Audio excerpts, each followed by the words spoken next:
दिग्गज नेता हैं, पूर्व में अध्यक्ष रह चुके हैं।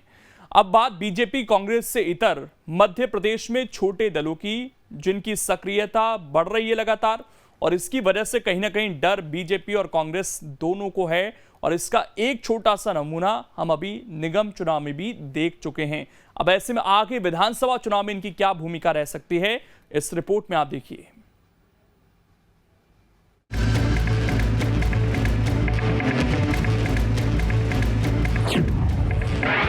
...2023 में कौन होगा किंग मेकर? छोटे दल होंगे सत्ता के फैक्टर। सूबे की सियासत में छोटे दल भले ही सत्ता के शिखर पर नहीं पहुंच पाए हों, लेकिन बड़ी पार्टियों का खेल खराब करने में उनकी भूमिका जरूर रही है। पहले भी ऐसे ट्रेंड दिख चुके हैं, 2023 में भी उसके संकेत दिख रहे हैं। कई सीट ऐसी हैं जहां पर बीजेपी कांग्रेस के अलावा तीसरे दलों से आर पार की लड़ाई के आसार हैं। और सही मायने में बीजेपी कांग्रेस की सबसे बड़ी चुनौती ही वोटों के बिखराव को रोकना है। ये मध्य प्रदेश जो है बाइपोलर सिस्टम है। यहाँ पर राजनीति का, यहाँ दो ही राजनीतिक दल चलते हैं और दोनों के बीच में ही एक प्रतिस्पर्धा होती है, कौन जनता किसको चुनेगी। तो यहाँ सीधी लड़ाई कांग्रेस की है सत्ताधारी दल से, जिसने पूरे प्रताड़ना की सारी सीमाएं लांघ दी हैं जनता को परेशान करने में। बीजेपी ने, जनता ने मन बना लिया है कांग्रेस पार्टी को सरकार में लाने का। जितने भी क्षेत्रीय दल बनने की कोशिश कर रहे हैं वो सिर्फ वोट कटुआ दल बन के रह गए हैं। और जनता समझ रही है कि उन राजनीतिक दलों को, चाहे वो आम आदमी पार्टी हो, चाहे वो MIM हो, वो सरकार नहीं बना सकते हैं, लेकिन बीजेपी की सरकार बचा सकते हैं। एक ऐसी सरकार जो दोबारा आएगी, फिर जनता पे जुल्म करेगी, तो जनता अपना वोट जाया नहीं करने वाला। चुनौती जो है वो बीजेपी के लिए है। देखिए, भारतीय जनता पार्टी के लिए कोई भी राजनीतिक दल, चाहे वो कांग्रेस हो या अन्य छोटे राजनीतिक दल हो, कोई चुनौती नहीं है। भारतीय जनता पार्टी तो अपने लक्ष्य पर काम कर रही है और वो लक्ष्य पूरा कर रही है। वो लक्ष्य है विकास का, वो लक्ष्य है विश्वास का, कि भारत में या पूरे प्रदेश में किस तरीके से किसानों के लिए काम किया जाए, युवाओं के काम किया जाए, और देश को मजबूत करने के लिए भारतीय जनता पार्टी संकल्पित रहती है। तो हमारे लिए पार्टी कोई चुनौती नहीं है। राष्ट्र के नेतृत्व से लेकर मंडल और बूथ के प्रभारियों तक हम चुनाव के लिए तैयार हैं। जयस ने चुनाव लड़ने की घोषणा कर दी है। इससे आदिवासी सीटों पर समीकरण बिगड़ना तय माना जा रहा है। इसी तरह ग्वालियर चंबल में BSP का अच्छा प्रभाव माना जाता है।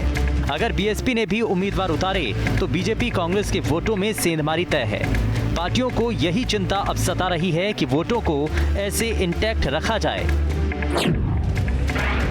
पिछले 4 चुनावों के ट्रेंड बताते हैं कि अन्य दलों को अधिकतम 18% और न्यूनतम 8% तक वोट मिलते रहे हैं। 2003 में 13% वोटों के साथ अन्य दलों को 13 सीटें मिली थीं। 2013 में 8.5% वोट के साथ 4 सीटें मिली थीं। इसी तरह 2018 में 18% वोट के साथ 7 सीटें मिली थीं। इस रेस में बीजेपी 2018 में 41% वोट लाकर सत्ता से दूर हो गई थी, जबकि कांग्रेस 40.9% वोट के साथ सत्ता में आई थी। 2023 में बीजेपी का लक्ष्य 51% वोट लाने का है, लेकिन ये तभी होगा जब छोटे दलों की वोट में भागीदारी कम हो। सबसे बड़ी चुनौती तो अपनी स्थिति को बरकरार रखने की है। 2018 में जिस तरह से कांग्रेस पार्टी ने अपने एक अल्पमत की सरकार बनाई थी, यदि वह उस स्थिति में आ जाए, यही उसके लिए एक बहुत बड़ी चुनौती है। और भारतीय जनता पार्टी की चुनौती ये है कि उसे 2020 जैसे हालात फिर से उत्पन्न ना करना पड़े और उसकी सरकार बहुमत के साथ बने, उसे किसी दल बदल या इसका सहारा ना लेने पड़े। ये उसकी सबसे बड़ी चुनौती है। और इसी चुनौती से यदि निपटना है तो सबसे पहले तो आपको अपना जो कमिटेड वोटर है उसको जुटा के रखना होगा, और पार्टी के भीतर का जो असंतोष है उसे भी थामना होगा। क्योंकि निश्चित तौर पर यदि दूसरे बाहरी दल आते हैं, कोई आम आदमी पार्टी या दूसरे और कोई ओबीसी की पार्टी किसी तरह की आती है, तो कांग्रेस को भी नुकसान है और भारतीय जनता पार्टी को नुकसान नहीं होगा, इसकी भी कोई गारंटी नहीं है। हालांकि बीजेपी और कांग्रेस दोनों के इस पर अलग अलग तर्क हैं। बीजेपी का दावा है कि अन्य दलों से कांग्रेस को नुकसान होता है, उसके वोटर्स एकजुट रहते हैं, मगर कांग्रेस का मानना है कि 25 से 30 सीटों पर जिताऊ प्रत्याशियों के लिए सिरदर्द बन सकते हैं। ऐसी सीटों पर हार जीत का अंतर 5000 वोटों के नीचे हो सकता है, लेकिन बड़ा नुकसान नहीं होने वाला। लेकिन गौर करने वाली बात यह है कि 2018 में जयेश ने कांग्रेस का साथ दिया था, जिसकी वजह से कांग्रेस को आदिवासी सीटों पर बढ़त मिली थी और बीजेपी को बड़ा नुकसान हुआ था। लेकिन जयेश ने 2023 में अलग चुनाव लड़ने की बात कही है। ऐसे में ये कांग्रेस के लिए खतरे की घंटी माना जा रहा है। सियासी जानकार बताते हैं कि 100 सीटों पर त्रिकोणीय लड़ाई के आसार हैं। इन सीटों पर छोटे दल कांग्रेस को चुनौती देते हैं। बीजेपी के जनाधार पर कम फर्क पड़ता है, लेकिन इसका मतलब ये नहीं कि बीजेपी को कोई खतरा नहीं है। दोनों पार्टियों को तीसरे दल से सतर्क रहना होगा, तभी सत्ता की राह आसान हो सकती है। मध्य प्रदेश में 2023 में विधानसभा का चुनाव होना है और ऐसे में बीजेपी हो या कांग्रेस, दोनों के ही सामने कई चुनौतियां सामने खड़ी हैं। खासतौर पर अगर हम छोटे छोटे दलों की बात करें तो कहीं ना कहीं छोटे छोटे दल भी मध्य प्रदेश में अपना वर्चस्व बनाने में लगे हुए हैं। ऐसे में जो वोट है उसका विभाजन हो सकता है, जो कहीं ना कहीं भारतीय जनता पार्टी और कांग्रेस को नुकसान पहुंचा सकता है।